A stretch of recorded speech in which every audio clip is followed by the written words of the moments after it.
The Snake Trying by W.W.E. Ross. Let's first look at the poem stanza-wise. The snake trying to escape the pursuing stick with sudden curvings of thin long body. How beautiful and graceful are his shapes. A poem with simplistic verses. A snake is being pursued by a stick and is trying to escape the approaching threat. When crawling, the snake looks beautiful with its graceful movement and its thin, long form. He glides through the water away from the stroke. Oh, let him go over the water into the reeds to hide without hurt.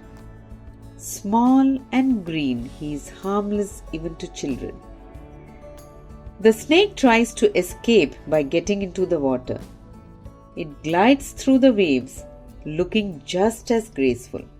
The poet pleads to let the snake go, for it is small and harmless, like children. Along the sand he lay, until observed and chased away. And now he vanishes in the ripples among the green slim reeds.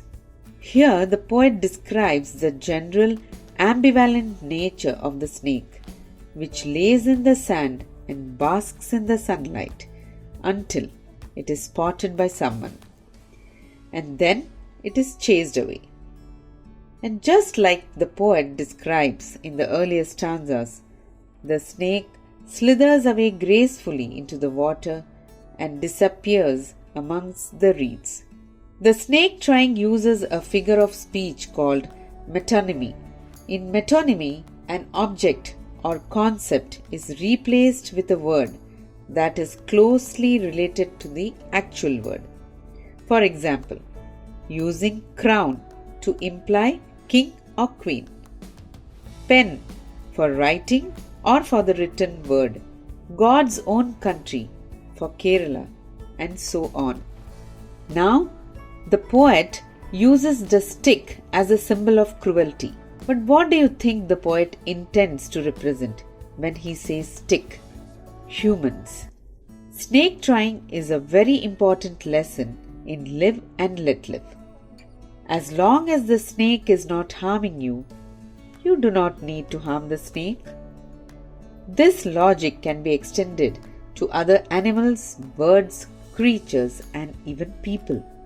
Verbal or physical assault should only be used in defense of verbal or physical assault, never as an offensive strategy.